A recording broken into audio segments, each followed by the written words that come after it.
Fala pessoal, live com o Charles Duende da G13 que vai estar lutando no BJJ Stars semana que vem, dia 25, no pay-per-view. Se você ainda não teve chance de comprar, bjjstars.tv, evento irado. Então apoia, eu tenho ajudado a promover também, porque, cara, trabalho sensacional que o FEPA e a equipe dele tá fazendo, então vamos prestigiar esse evento. O Charles vai estar lutando, já está aí na área, vou adicionar ele aqui. Quem quiser convidar, pode já usar essa setinha aqui para sempre para convidar uma galera. Então ele vai compartilhar um pouquinho aí da história dele, também falar desse evento, como é que foi o treinamento. E deixa eu adicionar ele aqui e vamos embora. Hoje liberei essa semana a entrevista com o Pé de Pano, saiu ontem. Dá uma olhada no meu lá no YouTube, Gustavo Dantas, já saiu. Gustavo, deixa eu me ajeitar aqui. E aí, como é que você tá? Tudo bem, Gustavo? Você tranquilo? Tudo tranquilo. Primeiro, obrigado pela oportunidade aí, tá participando aí, bem bacana. Deixa eu ver, peraí, um eco aqui. Tá eco ainda? Peraí, acho que melhorou. Melhorou? Melhorou. Tá mais perto aqui. Show. E aí, cara, como é que tá essa doideira aí? Como é que tá a tua área? Pô, tá complicado, né? A gente tá voltando agora aí dessa pandemia aí, foi algo que nunca visto antes, né? Nós retomamos nossas atividades na academia com normal de musculação na segunda-feira. O jiu-jitsu eu venho treinando, eu parei só os 15 primeiros dias. Eu estava me reunindo com um grupo de professores e alunos, né, fazendo os testes. Eu estou vendo fazendo os testes do Covid aí a cada 20 dias. Então a gente seguiu treinando num grupinho aí de umas 10 pessoas, bem forte por causa do evento. Mas está complicado, né? A gente quer voltar a essa atividade normal aí logo, logo. Lógico, então estou ajudando aí também, divulgando. O pessoal que ainda não deu uma conferida, bjjstars.tv, eu tava falando, cara, apoia esse evento, porque, cara, quase não tem evento assim, né, Charles? Então essa é a hora de apoiar mesmo, né, cara? Sim, o FEPA é sensacional nesse evento que ele criou, né? Eu acho que é um dos melhores eventos, hoje falando do Brasil, é do mundo. Pelo card, Exato. é absurdo, né? É bem bacana e é legal a galera apoiar. Participei de todos os eventos deles de corner, né? E sempre foi muito bem aceito, um público bem bacana. Esse vai ser só presencial para o pay-per-view, mas pô, a galera que puder apoiar e tá lá assistindo, além de vai ver um show de jiu-jitsu lá, grandes feras lutando, e é bom para apoiar o esporte, né? Com certeza. Então, cara, vamos falar um pouco aí da tua história, teu começo aí no jiu-jitsu, falar um pouco também das competições. Então, vamos lá, como é que foi o começo? Pô, cara, eu comecei o jiu-jitsu em 94, final de 94, né? Era uma equipe que era Roberto Lage, o professor Jorge Medeiros, e fiquei aí até a faixa roxa nessa equipe, quando foi se desfazendo, e aí eu fui para Godoy Macaco, e sempre fiquei com o Roberto até hoje, né? Faz 19 anos que eu estou de faixa preta, a Godoy Macaco se desfez, o Roberto seguiu carreira solo, em um momento dessa época aí nós sentimos a necessidade de profissionalizar o nosso trabalho, criar uma metodologia, e aí nós criamos uma conversa no Mundial, se não me engano, de 2012, 2013, nós falamos sobre essas mudanças e criamos a G13 BJJ. Então, graças a Deus, vem com sucesso aí, bem bacana, nós nos reinventamos, né? Criando metodologias de aula, uniformização, e pô, vem bem bacana. Nas competições sempre foi nossa paixão, é um prazer estar lutando, né? Então eu e o Roberto, nosso mestre, sempre está disputando juntos os campeonatos aí no Master, desde o Master 2 que a gente vem fazendo, desde o Master 1, na verdade, né? Que a gente vem fazendo um trabalho aí, eu no pesado e ele no super pesado, e estamos aí juntos até hoje. Maneiro. Para o pessoal que de repente não teve chance, eu fiz uma entrevista com o mestre Roberto Godoy, tá lá no meu canal do YouTube. A entrevista foi muito maneira, eu gostei muito. Então, pô, dá uma conferida lá, porque ainda mais o pessoal novo que entra no jiu-jitsu, às vezes não sabe um pouco da história, né? Eu considero o Godoy realmente uma peça fundamental assim, no desenvolvimento do jiu-jitsu de São Paulo, né, cara? Lá no começo ele viajando, botando na reta, indo nas dificuldades, e então não é à toa que tem a equipe que tem hoje em dia. O Robertão, pô, é exemplo, né, cara? Eu falo que é nosso mestre, nosso líder ali, e é um cara que hoje, no cenário, nas competições, foi um cara que me direcionou bem. Os resultados que eu venho tendo aí atrás, aí devo muito ao mestre, porque ele me direcionou certinho. É o que você falou. É um cara, quando eu comecei a treinar o jiu-jitsu, o Roberto era faixa marrom. E você já esperava, né? Era ele o macaco duplo ali que mudou, né? Aí veio o Ryan Gracie, toda essa galera mais nova aí, mas que ele foi o precursor aí da mudança do jiu-jitsu paulista, né? E hoje essa potência aí. Então, jiu-jitsu de São Paulo, ou o cara, ou o professor dele passou na mão do Roberto. Não teve como. E olha só, e com quantos anos você competiu pela primeira vez? Cara, com 21, competi um mês depois que eu comecei a treinar jiu-jitsu. Eu sou um cara que eu tenho uma paixão por desafios e eu comecei a treinar uma coisa nova. Aí teve um desafio um mês depois no interno, né? Dentro das academias e eu fui para lá, né? Perdi, óbvio, não deu nem para começar, mas logo na sequência eu competi muito, muito. Desde a branca aos meus 3 anos meu terceiro ano de preta foi todas as etapas do Paulista, todos os internos, brasileiro e mundiais eram alguns, né? Tinha muita seletiva para o mundial antes. E aí na preta, na branca, na zona roxa e na preta intensifiquei mais ainda, mais priorizando os melhores campeonatos. Mas eu sou competidor desde há 25 anos. Legal. E, cara, quando você sentiu que era o momento, você falou assim, pô, cara, acho que eu vou seguir isso aqui para minha vida, hein? Como é que foi? Cara, é engraçado, né? Eu trabalhava numa empresa de economia, já fazia 10 anos, tinha passado por boy, assistente administrativo, e até então, até eu conhecer o jiu-jitsu, eu ia ser um economista. E foi uma fase um pouco difícil, eu perdi 2 irmãos, né? Nesse mesmo período, dias diferentes, mas... E aí eu precisava treinar, fazer algum esporte, fazer alguma coisa, já era apaixonado pelo jiu-jitsu. O jiu-jitsu em São Paulo sempre foi um esporte de elite lá atrás, era muito caro você treinar jiu-jitsu. E eu trabalhava, estudava, então eu só podia treinar de sábado, então assim, era algo que quase impossível. Aí eu achei uma academia perto de casa, que era do Jorge Medeiros, né, que era criado do Roberto Lage, e eu iniciei. E, pô, foi uma paixão, né? Aí, naquela época, não tinha muito faixa preta, e eu gostei tanto que eu não faltava. Eu acho que o tempo que eu fiquei maior sem treinar jiu-jitsu, sei lá, foi 20, 30 dias. Nem a pandemia conseguiu segurar, que a gente se reuniu com uma pessoa que estava bem e foi treinar. E eu era faixa roxa, eu não estava já muito feliz no meu trabalho, o jiu-jitsu já tinha dado uma paixão para mim, e apareceu a oportunidade de eu ajudar meu professor com as crianças, né, com o pessoal mais novo. E aí eu comecei ali com ele, com azul, com a roxa. Aí apareceu uma oportunidade de eu dar uma aula no Família, que hoje é na frente da minha casa. É mesmo. E o professor não queria. Ele falou, vai lá, eu te auxilio, você vai lá hora roxa. Hoje em dia a gente nem aceita isso, mas na época, né?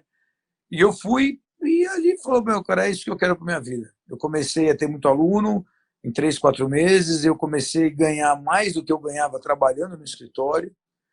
Então, foi uma oportunidade de eu estar iniciando uma faculdade.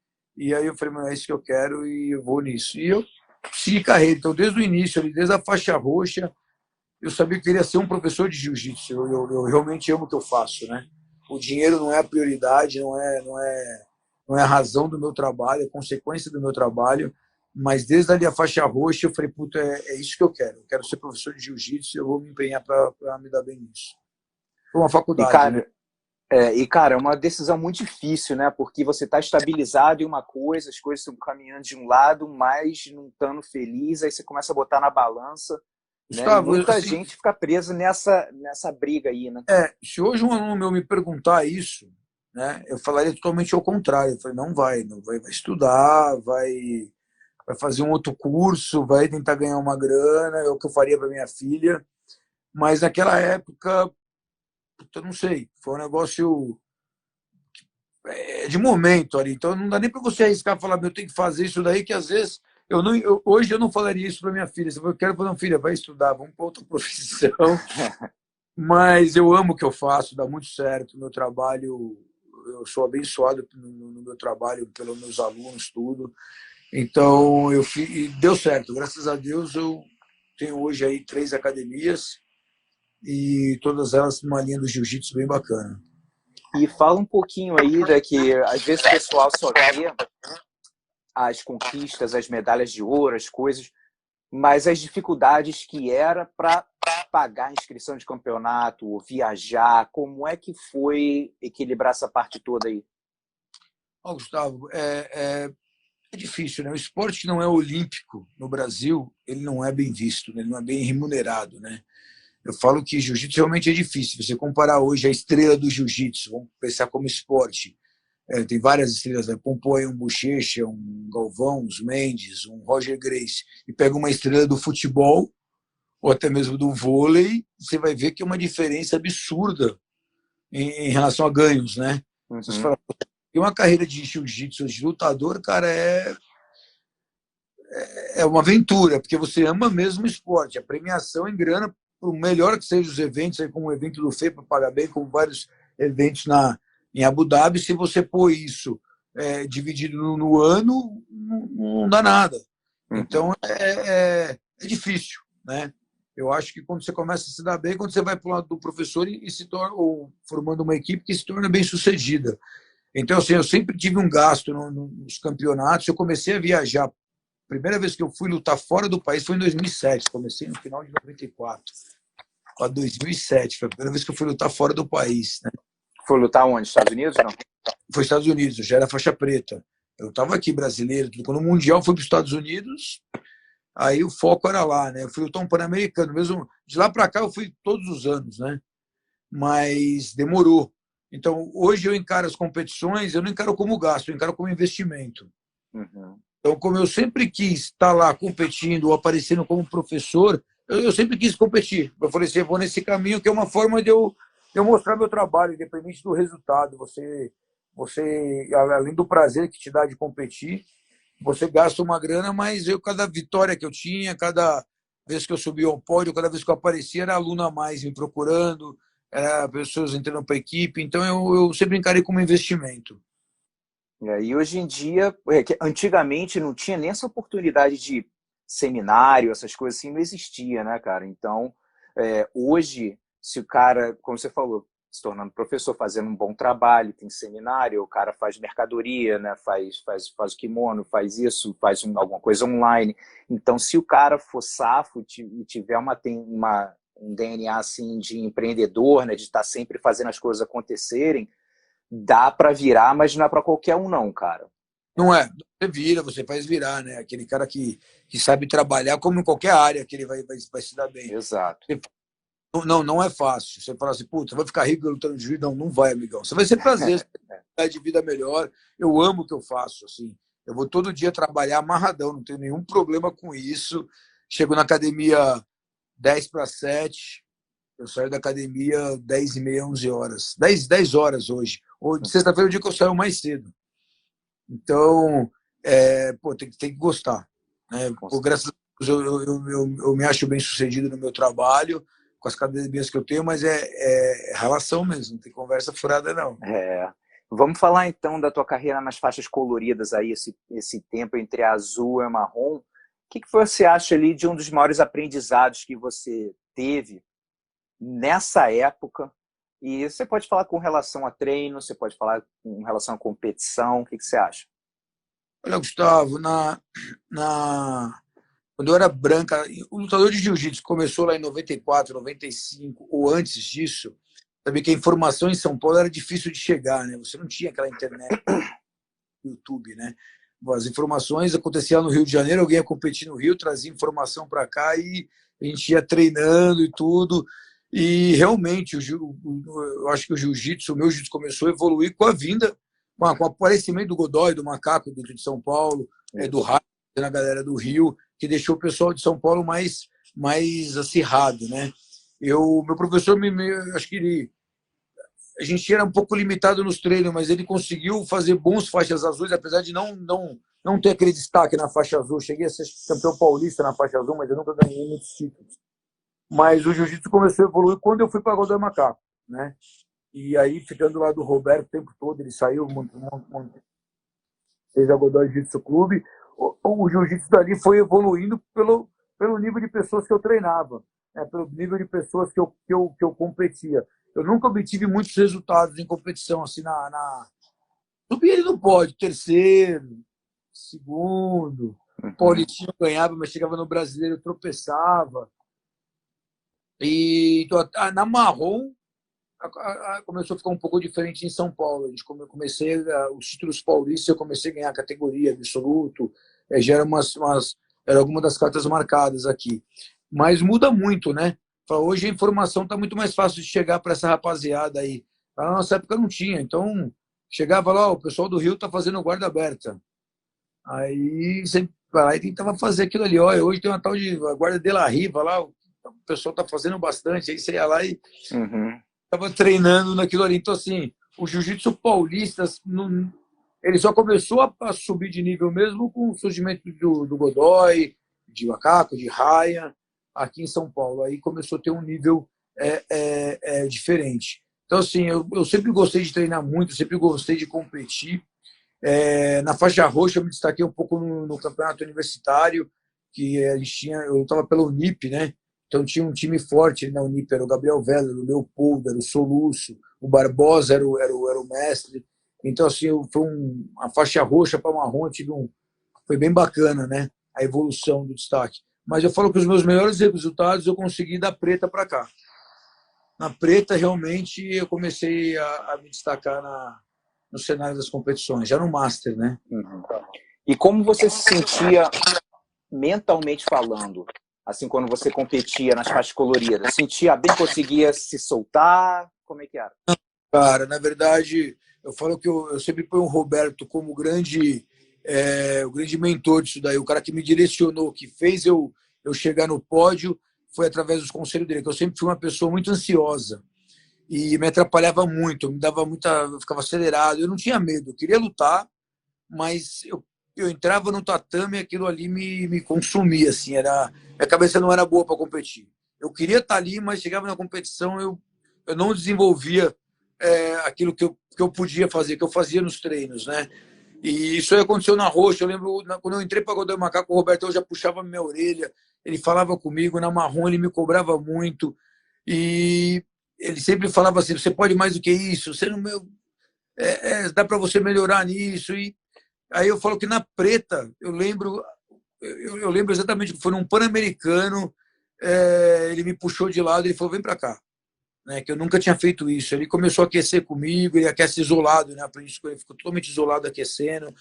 E aí começou a conversar comigo, sempre falava, meu, você tem que ter pensar antes, né? Começar a imaginar você ganhando, você finalizando o teu adversário, o juiz levantando a tua mão, você comemorando com a tua torcida. Começa a visualizar isso que traz energia boa. E eu comecei de verdade a fazer isso, né? Então, antes da competição, eu sempre pensava, puta, aquele cara é bom pra caramba, aquele cara, ele pode me pegar. Eu nunca pensava no que eu era bom. E o Roberto, ele mudou essa chave, né? Então, hoje, antes da luta, eu comecei a pensar nos caras que eu treino, o treinamento que eu faço, as pessoas que me orientam.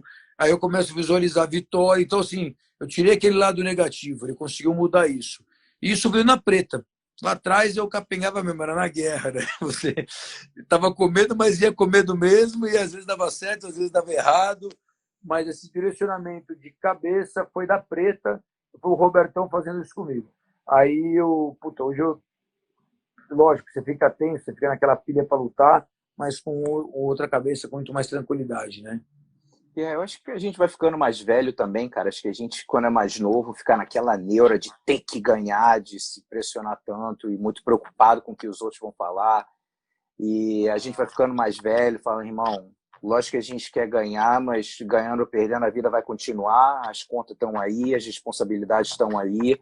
O É principal é a isso. gente sair com a cabeça limpa de que, pô, meu irmão, eu lutei, o cara ganhou, parabéns aí, beleza, e vambora. Mas eu acho que quando eu era mais novo, o que me prevenia muito também, me trazia essa ansiedade, também essa tanta vontade de ganhar, assim, acabava atrasando de certa forma. Ficava com medo de errar posição, de arriscar certas coisas, aí perdia num 0-0 bobo. Lutas que com certeza você e todo mundo está assistindo olha para trás e lutas assim, fala, caraca, não sei como eu perdi aquela luta, né? Que era luta bobas, bobas, não. É, eu falo que essa foi a mudança, né? Quando você é mais novo, você vai lutar, pelo menos eu, no meu caso, que eu não, né, o jiu-jitsu, eu sempre gostei de arte marcial, mas o jiu-jitsu realmente foi algo que eu levei a sério, né? Eu gostei mesmo. Então você ficava mais preocupado com o que o adversário ia fazer do que com você ia fazer, né? Não, Ela ficava exato. preocupada da tua torcida estar ali. Pô, lutar em São Paulo para mim era. Sempre tive muitos amigos, então se eu lutar em São Paulo para mim era porque uma galera assistia a luta, torcer. E aquilo dobrava a E na responsabilidade. época da rivalidade também, né? Exatamente, exatamente. Já tinha aquela. Era uma guerra dentro do ginásio, né? Pô, você entra para entrar, você fica dentro de um cercado ali aquecendo. A rivalidade que tinha dentro de São Paulo, teus amigos assistindo. Então era uma cobrança que eu nunca me dei bem com isso. Hoje em dia, para mim, já está bem mais tranquilo. Bom, você vai ficando mais velho, mais experiente, segue, não tem jeito, né? Então, quando me perguntam, hoje você fica nervoso até hoje? Eu falei, fico, mas o controle é outro.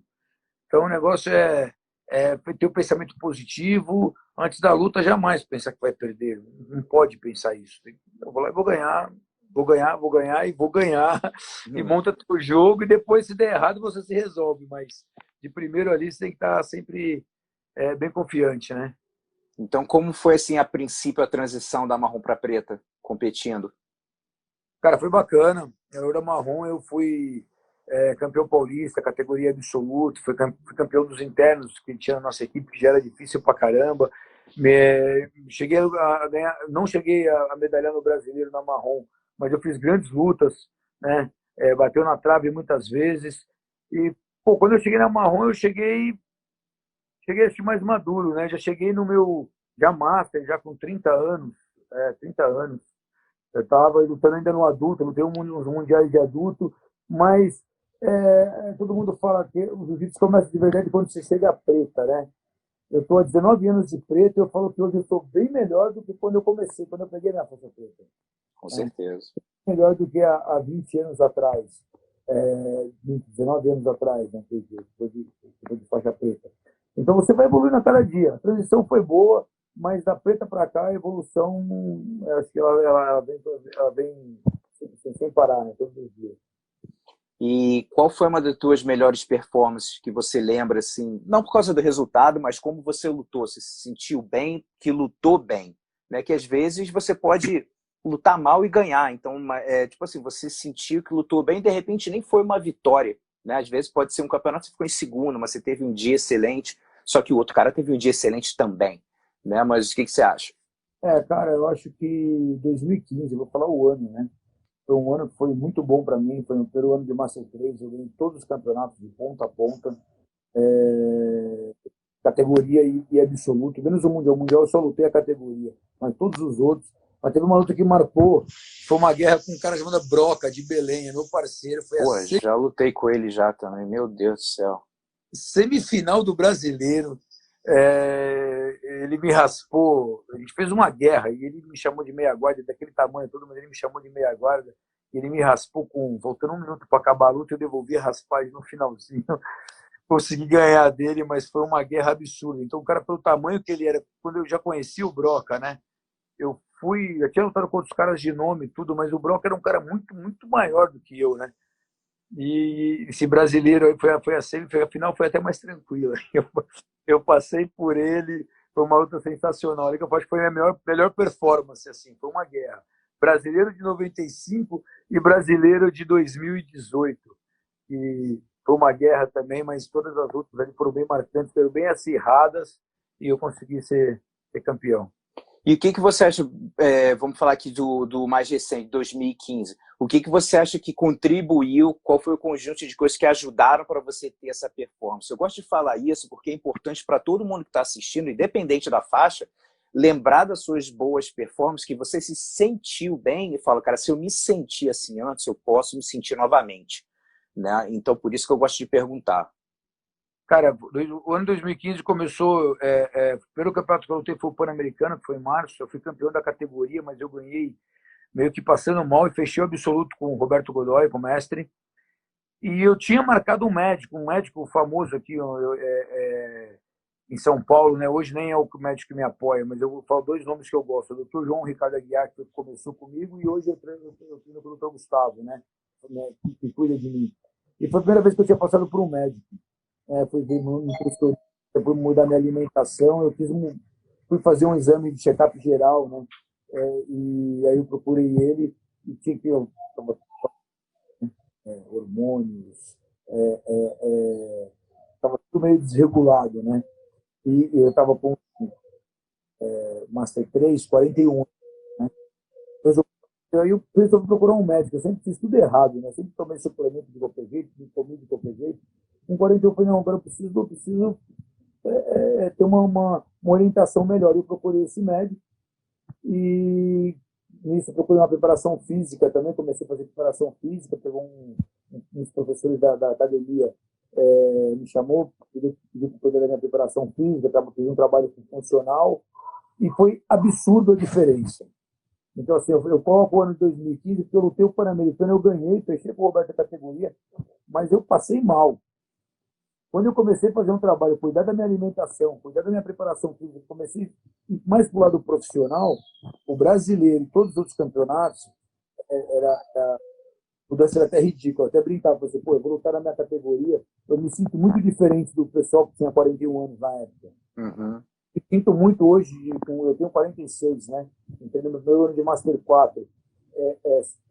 Também não são todos, alguns ali que cuida, que procura. E normalmente o Master ele é professor, ele dá aula e vai ali se aventurar a competir. Hoje, na verdade, é pouco, né? Os Masters também já estão se profissionalizando, cuidando da sua saúde, cuidando da sua alimentação, mas no primeiro ano de Master 3, 2015, não era isso. Já contava no dedo que tinha uma condição boa. Então, assim, quando eu estourei, que eu estava bem superior a muitos dos meus adversários. Tinha alguns ali que tinham um gás bom, tinha uma explosão boa, mas que se cuidava assim era poucos. Então, falava ali, Roberto Godoy, que se cuidou, Saulo Ribeiro, o Broca, o nome dele, que foi meu adversário no Master 3 quase inteiro, cara, naquele ano. Um cara do interior de São Paulo também, que é duríssimo, está no Master 4 também. Mas eu falo que foi eu cuidar da minha alimentação e da minha preparação física, cara. Acho que esse foi o grande diferencial.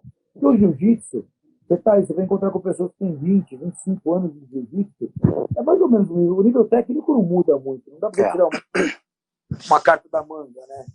É uma estratégia de luta e uma condição física que vai fazer você ser campeão. Porque pela técnica tá todo mundo ali meio que alinhado, né? Não tem muito segredo.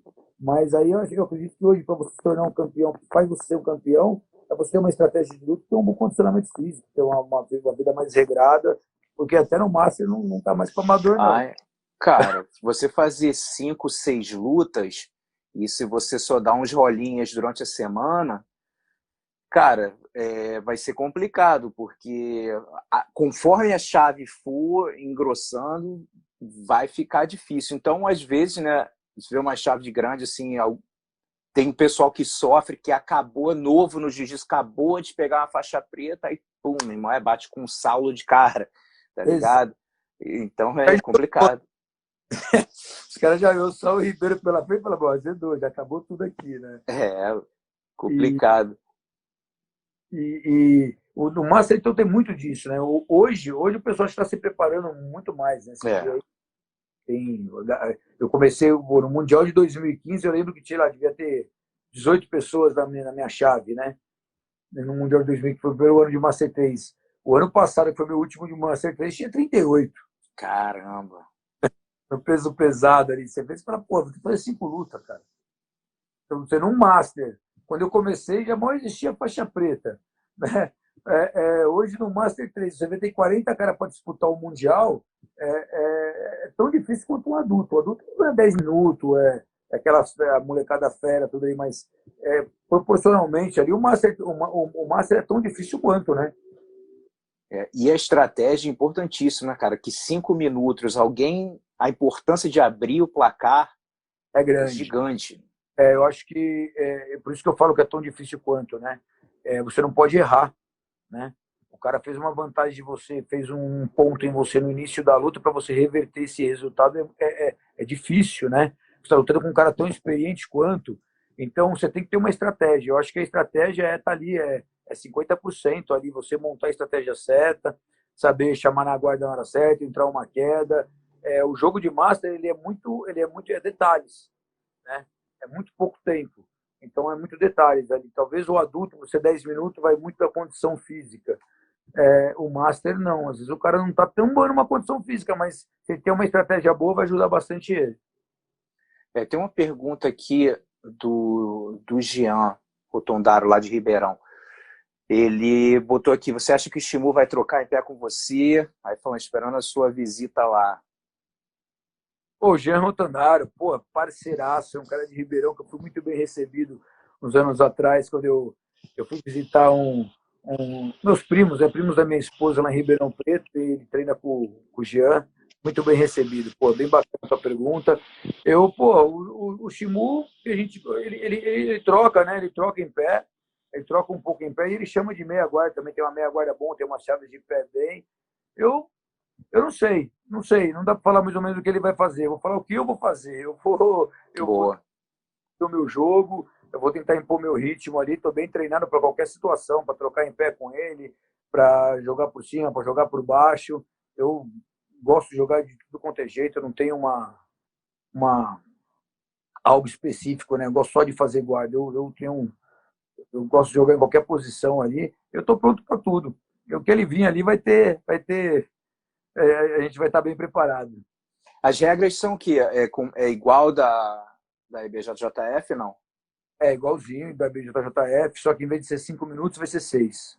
Tá, Então vai ser um áudio de 6 minutos. legal. E, cara, a gente falou, eu gosto de perguntar, eu te perguntei a respeito de performance boas, marcantes, mas eu gosto de perguntar também das não tão boas, ou seja, um campeonato que você foi até se preparou, de repente, mas falou, caraca, não sei por que não acabei rendendo legal. E o principal, o que você aprendeu dessa experiência para você passar para os seus alunos, né? É importante você passar para eles, né, os maus momentos, né? Então, cara, teve uma coisa que me marcou muito, assim, que eu falo que às vezes a pessoa pergunta se você tá com medo, né? Você fica ansioso. Eu falei, sim, fico nisso daí, mas isso é bom, né? Porque quando você tem um pouquinho de medo, você tem cautela. Eu teve um campeonato, foi mundial também, foi de 2000 e... Pô, não lembro o ano agora, cara. Sei lá, 7, 8. Eu fui lutar e eu estava bem confiante, né? Eu estava muito confiante, estava muito bem treinado.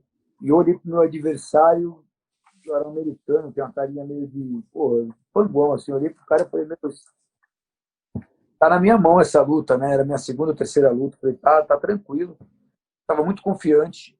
E eu falei, foi uma experiência ruim dessa daí, né? Eu entrei começando a pontuar bastante, derrubei, passei a guarda. E no primeiro vacilo que eu dei, o cara me encaixou um triângulo de mão e eu tentei sair de qualquer jeito ali e eu acabei batendo, né, no momento final. Então, assim, foi de entrar muito confiante, entrar muito... É, é, não era só confiança, talvez eu estava muito arrogante ali, né? Uhum. Tão bem preparado e eu acho que você tem que entrar confiante na luta, você tem que entrar com vontade de ganhar, mas você nunca pode achar que você o que o outro não está preparado, né? O desdenhar do outro. E esse vez eu olhei pro cara, eu achei que eu não ia perder para ele. Eu falei, meu, esse cara tá tranquilo. Tá tranquilo para mim passar para uma semifinal. Era a luta que eu tinha que ir para uma semifinal. Se eu não me engano, eu não vou lembrar quem era o cara da semifinal. E, puta, eu perdi, cara. Então, foi um momento ruim para mim, assim, que eu estava muito bem treinado, eu estava muito bem preparado. Eu não achei que eu ia perder. E eu ganhei as duas primeiras lutas bem. A terceira luta, eu achei que estava muito fácil e eu acabei errando, né? Então, foi uma experiência ruim, foi essa daí. É, e uma das coisas também que eu falo muito com relação a isso é que você, na verdade, tem três tipos de confiança, que é a baixa confiança, lógico que você não quer, o excesso de confiança, que você também não quer. Então, o desafio aqui é o equilíbrio de achar a confiança ideal, com o pé no chão. Exatamente. Eu acho que isso aí é tudo um trabalho de cabeça que você vem fazendo, né? Primeiro que você tem que sempre ver você tem que estar bem, tem que estar confiante, mas você tem que conhecer as coisas boas do teu adversário, né? Você não pode sempre achar que o cara ali é ruim. Você tem que valorizar esse cara, independente do resultado da luta, de quanto tempo leva. Você tem que sempre exaltar o cara, que você achar que você vai lutar com o melhor, né? Você nunca pode se preparar ali para algo pequeno, né? Então sempre tem que achar que você vai lutar com o melhor dos caras e Exato. ter uma confiança, mas ter uma cautela também, né? O excesso de confiança ele vai te atrapalhar, a baixa confiança vai te deixar desmotivado, você não vai conseguir realizar. Então, assim, você tem que ter o trabalho mental para ter esse meio termo. E eu acho que muito isso é o pensamento positivo, são boas vibrações, você tá numa semana boa. Sei lá, eu procuro fazer na semana coisas que eu gosto, assistir um filme bacana, estar com a família também. Eu paro de treinar sempre uns 3 dias antes, mas você tem que estar. É um conjunto da obra que faz você chegar bem ali, né? E Conseguir. cercado de pessoas positivas também. Exatamente, exatamente. Né? E a gente tem isso, né? No treino, é sempre um dando apoio para o outro, levantando a moral do cara, falando o que ele tem de bom, passando confiança, né? Então, esse é o trabalho de uma equipe, viu, Gustavo? Não é um trabalho, acho que, de uma pessoa só. Eu acho que você tem que estar cercado, você falou, estar cercado de pessoas boas, cercado de pessoas positivas, todo mundo trabalha em prol da mesma coisa, né? Então, acho que na nossa equipe nós temos muito isso. Todos nós ali, eu vou lutar, é todo mundo mandando mensagem bacana, é todo mundo fortalecendo, aparecendo, treinando comigo. Então, você cercar de pessoas que querem ver você crescer. Acho que esse é o diferencial também. E o negócio é o seguinte, que às vezes você vai no campeonato, com certeza, você já teve uma experiência dessa, que às vezes o pessoal quer te ajudar, mas acaba botando mais grilo na tua cabeça. Tu vai lutar com o cara, porra, o cara não sei o que, meu irmão, cuidado. É Bota verdade. aquela neura aqui, meu irmão. Tu fala, o quê? O que o cara faz? E, o quê? E o foco vai pro cacete, né? É verdade. A gente tem os alunos assim, né, cara? Os alunos, os amigos. Cara, você já viu o que ele faz? Você toma cuidado com isso, hein? Você não pode pegar isso que o cara vai. E aí, pô, eu ignoro. Na verdade, dou risada. Hoje já levo isso muito mais de boa, né? Falo, cara, eu não estou preocupado com o que ele vai fazer, estou preocupado com o que eu vou fazer. Eu não quero nem saber do jogo dele. Vou chegar lá e vou colocar o meu e vamos ver o que vai dar, né? Segue o jogo. Eu não vou ficar preocupado, lógico. Você estuda um pouco, você tem ali a tua linha de defesa, mas eu nem estou preocupado com o que ele vai fazer. Então você tem que dar uma ignorada nessa galera aí. Tem que entrar pelo ouvido e sair pelo outro. Se você parar para ouvir todo mundo, você está Ah, ferrado. é. Então eu Com meio que eu fico mais quieto, na semana antes da luta já fico mais quietinho, até dentro da minha casa já fico mais caladinho, falo, pô, tô ali cercado, procuro, não falo muito de luta, né? Dentro da academia não tem jeito, eu trabalho com isso, eu vivo isso aí, né, 15 horas por dia. Mas dentro da minha casa eu tento mudar um pouquinho o foco. Lógico. Tem uma pergunta aqui, pergunta não, o Marcos está falando aqui para você falar da sua luta com o Léo Dalla e o Pega Leve. Putz, eu Geminho, meu parceiro, meu professor da equipe aí, meu sócio no G13 Big de Betaville. Pô, foi duas lutas que eu sempre comento que marcou, né? A primeira vez que eu lutei com o Léo Dalla, eu, eu só vi o cara de nome, né? O cara já era conhecido, já era uma fera, foi no Master. Eu falei, porra, acho que era na semifinal, sei lá que era. E eu consegui derrubar ele no finalzinho, acabei ganhando a luta, mas foi uma luta que quando eu olhei, falei, meu Deus do céu, ele é o Dalla, né?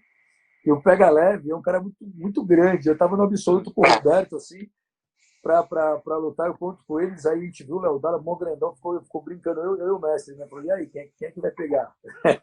Será de lado de quem que essa fera tá aí, né? E aí veio um árbitro, que era amigo nosso, olhou e falou, mestre, falou o lado dele, o Pega Leve tava do lado do Roberto. Comecei a rir, a brincar, falei, então pegou a pedreira, né? Só que não tinha o pessoal acho que do leve, do médio, sei lá, não estava o Pedreiro mudou a chave toda e deu pra galera na semifinal. Pô, eu tô com medo do caramba, o cara era gigante ali, né? Foi uma luta que foi uma guerra em pé, uma trocação em pé, foi um 0-0, o árbitro acabou dando vitória para mim. Mas eu saí de lá e falei, porra, era. Não foi no mesmo ano, se eu não me engano, não sei se foi no mesmo ano o Léo Dário e o Pega Leve. Eu falei, pô, nesse tempo assim eu já lutei com dois caras que eu já via puta de nome, falar pra caramba e acabou dando certo. Eu sempre comento isso no treino. Foi duas lutas que marcou também no, no, no início da minha faixa preta, né? Legal. E quando eu falo a palavra superação, qual um evento que vem atualmente? Cara, superação. Eu acho que eu me. Puta, Gustavo. Porque pode ser, às vezes, a superação, até você chegar num campeonato, foi aquele perrengue, aquela dificuldade. Às vezes pode ser voltando de uma lesão, você conseguiu se recuperar e lutou. Às vezes é uma lesão que acontece durante a luta e você tem que continuar no campeonato, alguma coisa assim. Eu falo que a superação de todos os campeonatos, cada master, né? Quando você. Eu comecei a dar muito que eu ganhei todos os campeonatos, eu me senti meio que com algo para ganhar ali, né? Eu ganhei muito. E eu falo que o ano de superação, o ano que eu estava menos confiante, que foi o brasileiro de 2018. Tinha muito cara duro na chave, no quintal de casa, né, aqui em Barueri. E é um ano que eu realmente não estava muito confiante em levar esse título, né? Do outro lado da chave tinha o Tite e o Evandro Pena, né? Que é um tá duríssimo no Bigo, e estava o Tite da Barra Grace do outro lado, vários férias aqui do meu lado também. Eu, puta, eu não vi como eu poderia, eu não estava bem. Chegou na competição, meus alunos começaram, eu tenho muito faixa preta que treina comigo, né? E começaram a chegar no ginásio, né? Chegar no ginásio, começar do lado do meu lado, ali eu estava aquecendo. Aí eu falei, puta, cara, eu treino com uns caras muito duros. Treino todo dia com essa equipe aqui que é muito dura. Não é possível que esses caras aí treinam tão duro quanto, né? Você pode ser que treine, mas eu acho que mais também, porque é uma galera muito grande que treina comigo ali, muito forte e muito boa, né? E eu não estava muito confiante, e foi passando as lutas. Eu acho que foi no ano que o brasileiro que eu melhor lutei, assim. Entrou, as posições entraram perfeitamente, e o Tite não foi, né? Do outro lado estava o Tite, quando saiu a chave, caiu o Tite e o Evandro Pena ainda na mesma luta. Eu falei, olha, a única coisa boa é que esses dois feras vão se matar antes aí para chegar em mim. E o Tite acabou se machucando. Até me ligou antes, falou, meu, torei o joelho, não vou lutar no brasileiro, né? E o Evandro Pena, de um lado, que também tinha lutas duríssimas com os caras que já tinham lutado, e eu já tinha perdido para ele. Eu tinha perdido para o Evandro Pena em 2007. E ele vem ganhando, sempre é um cara duríssimo, sempre vi ele ganhando tudo. Então foi passando as lutas, eu fui ganhando, eu não achava que ia ganhar a luta, eu ganhava, e eu fui me superando a cada luta e fiz a final com o Evandro Pena. Fizemos uma guerra lá, e foi na decisão de árbitro a vitória. Tinha 3-0, 2 era vitória para mim, 1 para ele. Mas fizemos uma guerra, mas foi um ano que foi meu quinto título brasileiro consecutivo. Legal. Eu acho que isso que deu a pressão. Eu tinha ganhado 4 títulos brasileiros, eu queria muito aquele título, mas eu falei, cara, tem muito cara duro nessa chave, tem muito cara duro e eu não sei. E acabou dando certo. Então foi um ano muito, muito marcante. Boa. Tem uma pergunta aqui, bom, são duas. A primeira, qual a opinião sobre a Covid e os cuidados na academia? Não sei como é que vocês estão. Vocês já puderam reabrir, não? Oficialmente? Não, oficialmente não, é só musculação, mas a gente segue aberto aí com uma galera aqui que treina, né? Eu falo que eu sempre eu levo muito a sério o meu trabalho, né? Então, assim, eu fiquei 15 dias sem treinar. Aí eu comecei a treinar novamente, as academias nem estavam abertas. E aí eu fui fazer o exame, né? Eu falei, gastei uma grana naquele teste rápido de Covid lá. Eu fiz, deu negativo, aí eu comecei a mostrar isso na internet, falei, meu teste é negativo, estou aí para treinar, e começou a chegar uma galerinha melhor para treinar, e todo mundo meio que fazendo os exames, se preocupando. Então, de lá para cá, eu faço exames de Covid a cada 25 dias. Legal. Vez, né? Isso foi retornando uma galera pro treino. Cara, infelizmente você tem que fazer, mas a gente gosta de treinar, quer passar uma segurança para o aluno. Eu fiquei esses dias eu fiquei quase 2 meses, uns 45 dias, sem aluno particular, quando eu comecei, fiz o teste, eles também começaram a voltar a treinar comigo, né? Começaram a passar uma confiança. Então, assim, as academias abriram segunda-feira passada, oficialmente, mas a parte de musculação, o jiu-jitsu eu sigo treinando, né? Com um grupo, não voltou para os alunos, não voltou para os alunos, grupos mais seleto ali, que vem, mas é um grupo grande, que vem treinando com a gente em alguns horários. Então, os cuidados, cara, todos os protocolos de segurança, não tem jeito. Você tem que estar ali, tem que estar com álcool em gel, você tem que estar com a limpeza triplicada nas academias, mas o jiu-jitsu é um esporte colado. Então, não tem jeito, cara. não vai falar para mim que eu vou ficar dando aula online, que, cara, eu tentei ali mostrar algumas posições, uns vídeos, mas não dá para você treinar o jiu-jitsu com a cadeira, né? Você tem que ter então, assim, um cuidado bacana que deve ter. Se a pessoa está preocupada, é pegar aquele parceiro de treino e treinar esse tempo todo com esse mesmo parceiro. Ou você se reúne com um grupo de pessoas responsáveis, que está fazendo os exames, está se policiando, e aí você consegue dar um treino. Mas acaba sendo um custo também, né, Gustavo? Eu falo que isso é investimento, cara. Eu preciso trabalhar, então eu vou fazer o exame. Cada 15 dias eu vou fazer. Eu preciso apresentar um trabalho para essa galera aqui. Não venho fazer cada 15, eu venho cada 30 dias. Fiz o terceiro exame, saiu ontem o resultado. E eu faço o exame de novo antes da minha luta ainda. Agora, fazer o exame um dia antes para ter resultado novamente. Pô, muito legal. E aqui nos Estados Unidos, pelo menos aqui na minha área, ficou ruim. Aqui na minha área, eles fecharam, né? A gente ficou fechado, aí reabriu, mandaram fechar de novo, e aí tá remarcado para reabrir dia 27. Eu também tô só treinando só com algumas faixas pretas, alunos meus, assim, não tendo aula normal, mas só treinando separado. Até fiz teste também, por um acaso, saiu ontem, fiz o de sangue, até para ver se já tinha acontecido antes e tal, mas não aconteceu. Mas é difícil, né, cara? Porque conforme as pessoas forem... Pô, você pode tomar conta, lavar a mão, álcool gel, mas conforme as pessoas forem... as coisas vão andando, a pessoa tem que trabalhar, então fica difícil controlar isso. Contra esse isolamento que teve aqui, eu acho que no Brasil teve muito foi politicagem, né? Eu acho que nós somos os únicos países que ficou 4 meses parado, né? Normalmente ficaram 60 dias aí, os piores países. Então, o Brasil, eu falo que nós somos abençoados por um monte de coisas. Aqui é um clima tropical, é um clima mais quente. A gente não tem divisa com nenhum país que veio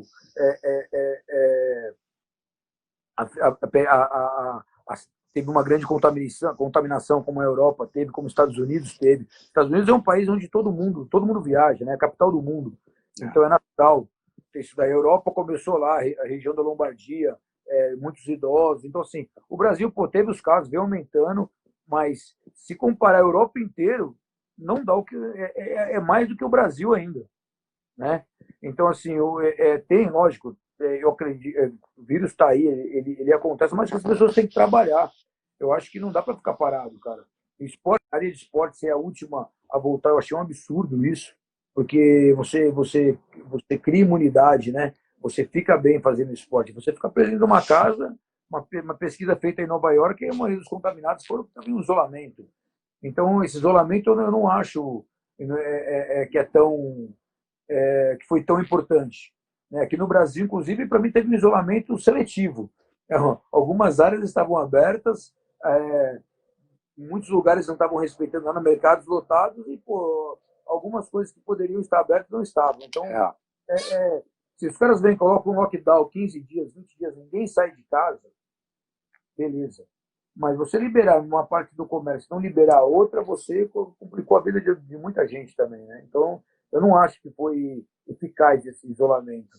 Eu acho que as pessoas vão vão criar anticorpos e até não sair na vacina, você vai fazer o quê? Não vai sair de casa? Quebra o país, né? Quebrou muitas academias, você vê muitos amigos nossos fechando as portas, parando de trabalhar em diversas áreas. Então, eu sou a favor de liberar tudo mesmo, voltar, lógico, com todos os cuidados. Tem que voltar, né? E a segunda parte da pergunta dele aqui, os principais pontos diferenciais da G13 para os iniciantes do jiu-jitsu. Cara, Nós criamos uma metodologia de ensino, né? Eu acho que hoje o jiu-jitsu ele profissionalizou, né? Então nós temos uma metodologia voltada para o cara que está entrando na academia agora, né? Que não tinha na nossa época, né? Algumas equipes hoje você tem que adotar uma metodologia para você não ficar para trás, né? Então acho que uns pontos fortes da G13, essa metodologia que nós temos para iniciante, que nós seguimos uma fase que o cara fica ali até o primeiro grau ali, ele meio que separado com a turma igual a ele, e só depois ele inserido num grupo de intermediário que vai até a azul, né? Os graus da azul, e depois sim o avançado. Então acho que essa separação foi um grande diferencial na nossa equipe, de poder explicar para o aluno por partes, né? E você põe numa academia normal, um cara que não tem uma metodologia, ele está passando um berimbolo para o marrom e está querendo que um branco que entrou ontem faz a mesma coisa. Então fica difícil, né? Na nossa época, acho que teve muita gente parou por conta disso, né? Então hoje você com uma metodologia de ensino, você consegue reter mais alunos, eles começam a entender de uma maneira mais fácil o jiu-jitsu. É isso mesmo. E, cara, a gente está chegando aqui no finalzinho, queria te perguntar uma coisa. Pô, qual foi uma das maiores lições que você teve aí que o jiu-jitsu te ensinou, que a competição te ensinou, né, cara? Viajando aí o mundo, tendo tantas experiências de aquele esforço, você, pô, treina e, pô, dá tudo certo, beleza, treina, pô, achou que ia dar certo, não deu certo. Aquelas lições da vida, né? O que você diz, assim, do que você tirou? Pô, Gustavo, eu acho que não tem nem como falar uma, né? É. Eu acho que são várias, né? O jiu-jitsu é um esporte que ele te passa, ele te deixa autoconfiante, ele te deixa melhor, né? Eu falo que que nós mais ganhamos no jiu-jitsu não é você pegar aquele cara que já é uma fera e transformar ele num campeão, né? É você pegar aquele cara que entra na tua academia, às vezes gordinho, tímido, com vergonha do mundo, e ele faz algumas aulas com você, e esse cara sai de peito aberto, ele sai confiante nele. Então, eu acho que o jiu-jitsu, o benefício que ele te traz, o que você mais aprende com isso, é ajudar o próximo, essa autoconfiança que ele te dá, essa vontade de vencer e de não desistir, né? Acreditar nos teus sonhos. Eu acho que eu aprendi muita coisa com o jiu-jitsu, acreditar mais em mim, acreditar no meu potencial, você poder enxergar o problema de outras pessoas de uma outra maneira, né? Você se colocar no lugar daquela outra pessoa. A competição, ela te ensina muita coisa também. Eu acho que o ganhar ou perder ali, a medalha, pô, é para você guardar para a tua história, mas o que você aprende ali é muito grande, desde respeito ao próximo, ao respeito com você mesmo, é você entender o problema de outra pessoa. Então, eu acho que são valores que o jiu-jitsu e as competições te oferecem que são grandiosas, né? É isso aí.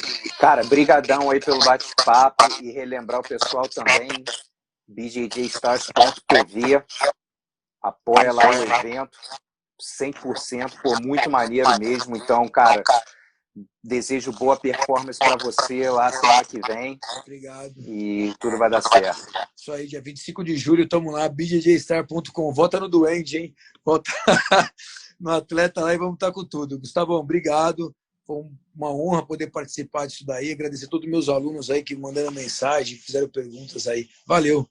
Valeu, galera. Um abração, tamo junto. Abraço. Os.